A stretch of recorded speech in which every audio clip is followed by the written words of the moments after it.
Hello, I'm Tora, and this is Jörn. Half a decade ago, we traveled around the world, quite literally, and caught the travel bug big time.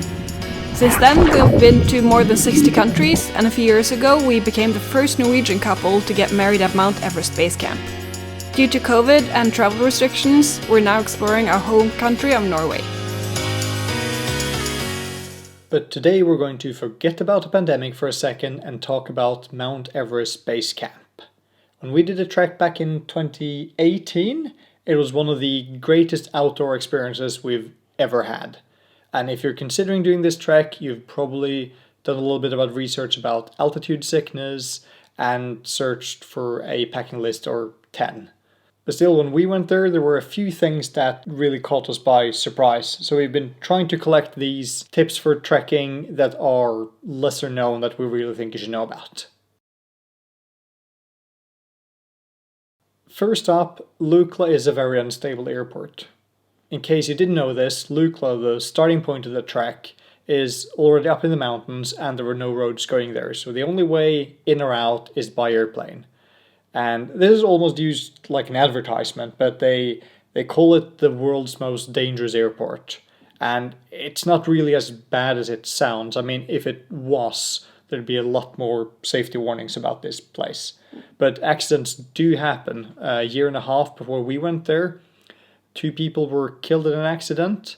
And only 6 months after we left, another 3 were killed in an accident. And especially about the latter one, that was actually in the same helicopter that we flew down in.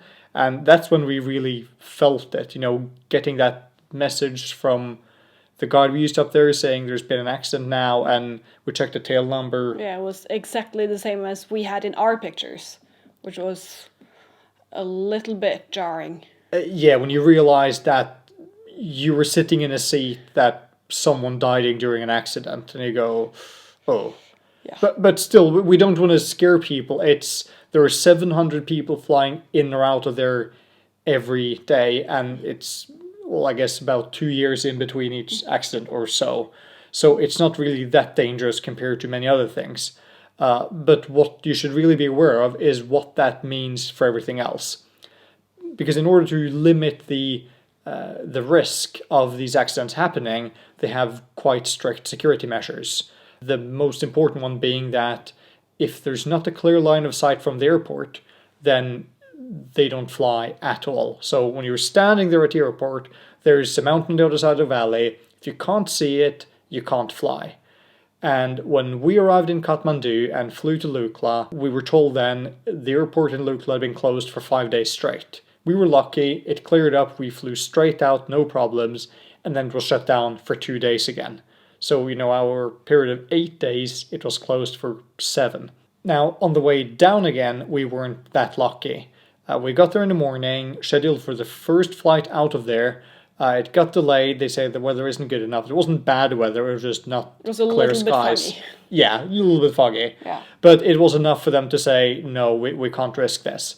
And as time dragged on, eventually they said, sorry, we're going to shut down the airport for the day. No one's flying in or out of here.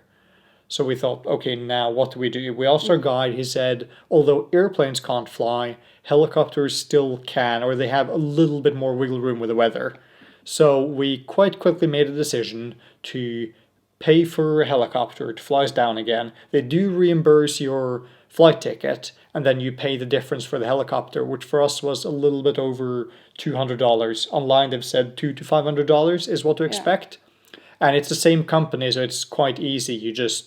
They subtract the amount, you just pay exactly what the difference is.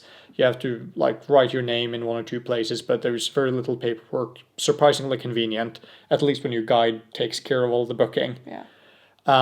But be aware of this, because if you're not making this decision quickly, there's 700 people that want to jump on that helicopter too, and there aren't enough helicopters. So have a little bit of spare money in advance. Think about, if this happens to you, do you want to wait it out and see what happens and risk being stuck up there for days? Or do you want to fly down and pay for it? And if you choose the latter one, make the decision quick, get the helicopter booked, and get out of there before everyone else realizes they should do the same. So the second item on our list is the water. It's drinkable ish. The water comes from the glaciers, so technically it's pure glacial water. It should be really clean. But there are also yaks in the Himalayas, and they poop. So even though the water is supposed to be clean, there's a pretty high chance of yucky poo bacteria. So what we did, we bought purifying tablets. You can buy bottled water, but we chose to use purifying tablets, both because the water is expensive. It has to be lugged all the way from Lukla to the tea houses, and also because of the environmental impact the plastic bottles have. So we went with purifying tablets, and they're quite easy. You just fill with poop water. Well, Don't call it that. no!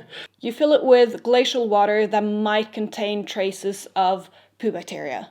And you put the purifying tablet in and wait 30 minutes, and it's safe to clean.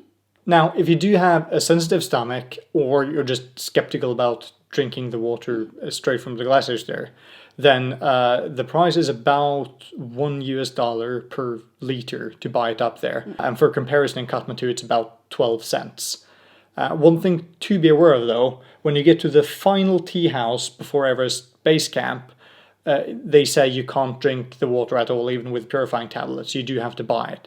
And because of that, naturally, the price literally quadruples. So we didn't know that until we went there. We felt that we had a bit of spare energy at that point. So if we'd known in advance, we would have stopped at the previous tea house. And filled up all our water receptacles. Yeah. With water. If you feel you can manage, throw a few extra bottles in your bag, carry them to the last one, and you can easily save a little bit of money. So next up, you're not alone. When people hear about Mount Everest Base Camp, they're probably thinking you, nature, and silence.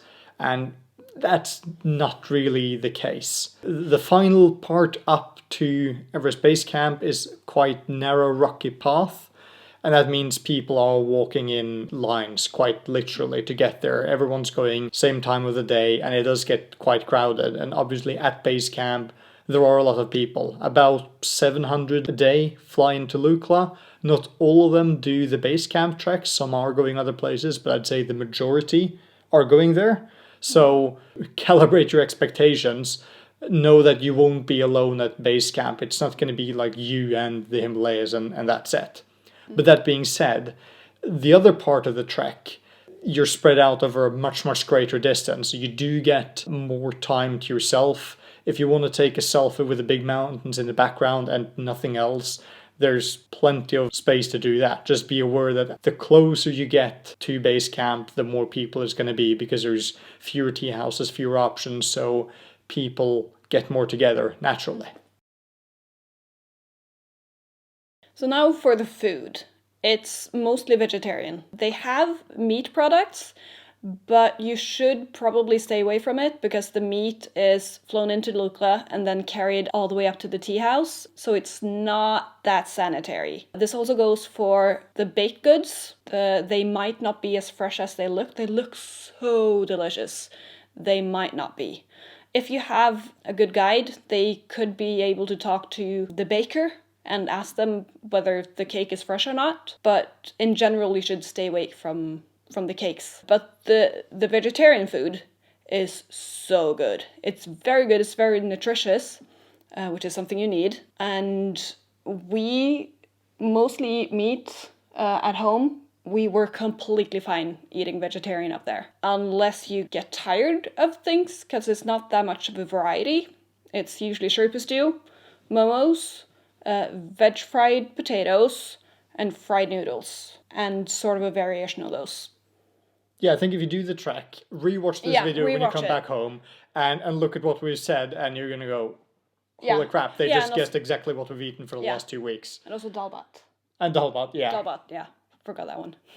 And I think it's worth mentioning, not to make people go totally crazy about the food. We really wanted to try yak meat because it's a rare thing for us to try out. Yeah. So when we got down to lower elevations where it doesn't have to be transported that far, our guide knew a place where it was safe and they were doing it in a sanitary way.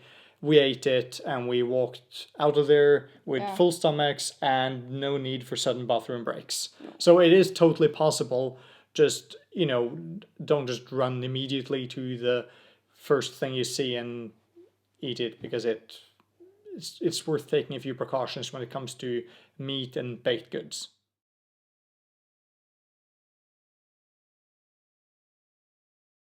We can't really talk about a trek without talking about walking. And in the Himalayas, that means going up and then down and up again. So we thought before we started that it's going to be basically a slow walk up, up, up until we're there, turn around and go down, down, down. But arriving in Lukla, the very first thing we did was to walk 300 vertical meters down. Because you have to go down into a valley, then up on the other side again, and you continue like that. Obviously going a little bit more up than down every time, but don't expect it to be all up or all down. And most importantly, once you've reached base camp, be prepared to walk a little bit up again to get all the way down. So next up is cost. You might have Googled a bit and found some number that travel companies say that you might use. But the biggest thing that you should take into consideration is your lifestyle. So the basic needs, sleeping and the tea houses and also the food, it's fairly cheap. The dinner is around $5 and breakfast is even less. But what will cost you is some things that you may take for granted, such as hot showers and electricity. And if you are not prepared for that in advance, they might cost a lot more than you thought you might spend. But we try to keep the cost low, and some of the days we as a couple together spent less money than some of the individuals in our group. Yeah, I think that really highlights just how much your lifestyle impacts the total cost of the trip. You can do it for literally half the cost along the way if you're just a little bit frugal. The next one on the list is probably what surprised us the most, namely internet.